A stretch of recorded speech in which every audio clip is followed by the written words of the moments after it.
Sergeant Willis, I want to go back to the pages from the shooter's journal that were admitted.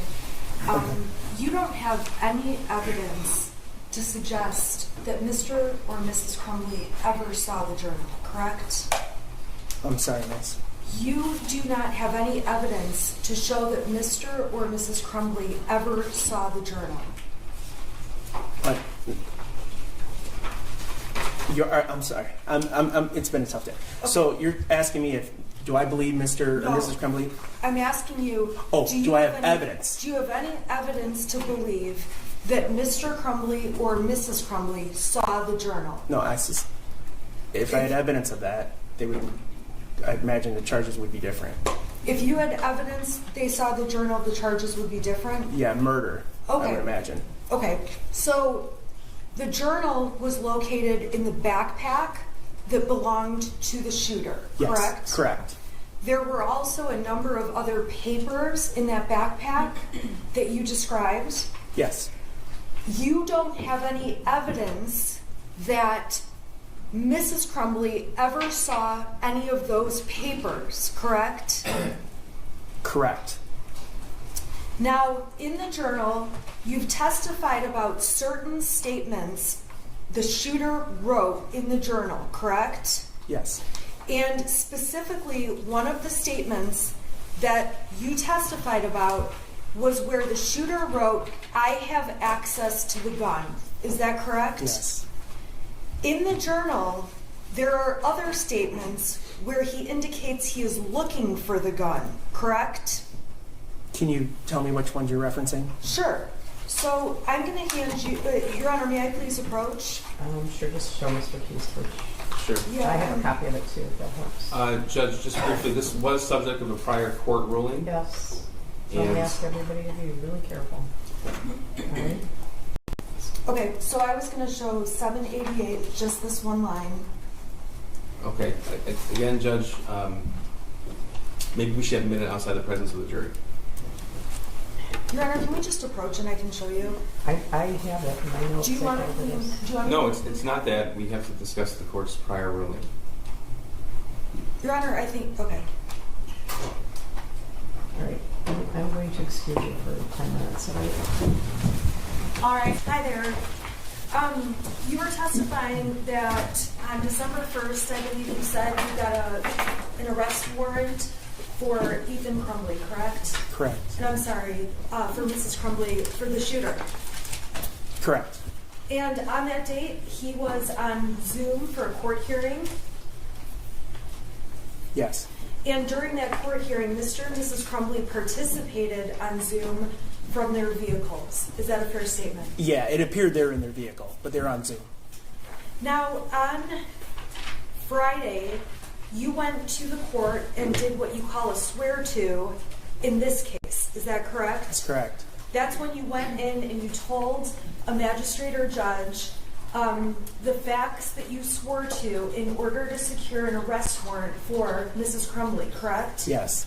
Now, on that date, you never told and I'm asking if you ever told Mrs. Crumbley, you personally did not tell Mrs. Crumbley you need to be here at the court, correct? I did not.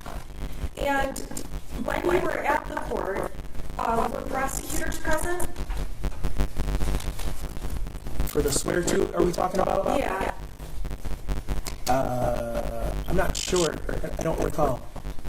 You don't recall seeing me there, correct? No. You recall seeing lots of media there, is that right? Yeah, there was lots of people there, but yeah. Yes. Was it media or people? Both. Okay, so lots of media and people. Yeah, I didn't know everyone's credentials, but there was people, so I don't know who was intermixed in the group. And on that date, you secured the warrant. Is that a yes? Yes. And the next thing that happened was the prosecutor had a press conference and announced it, correct? Objection is irrelevant, Judge. What? It was on the media. And we can stipulate that. Yeah. I think that's Okay. You can answer.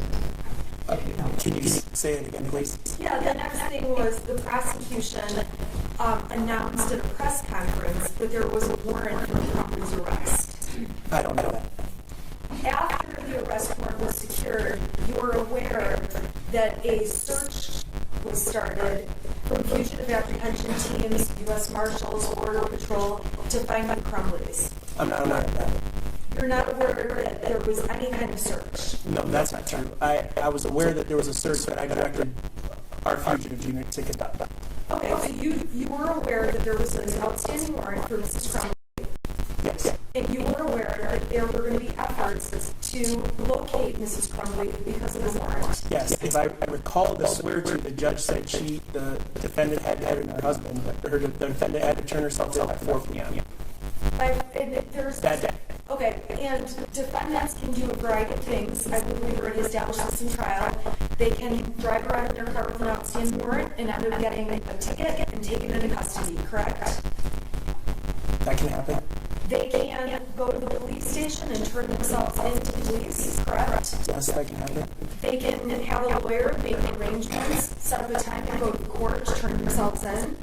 Yes, that can happen. Okay, so there's a couple of different ways that a person can come into custody, correct? Yes, there's several ways.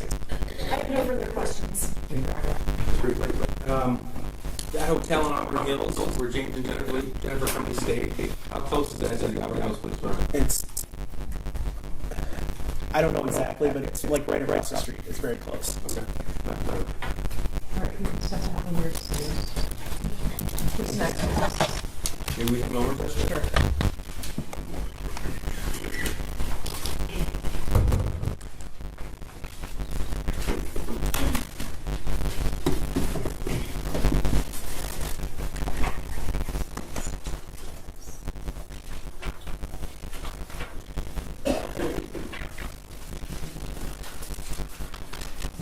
Thank you, Judge. People are going to rest, but before we do, I just want to make sure that the courts see that this reflects the state of people.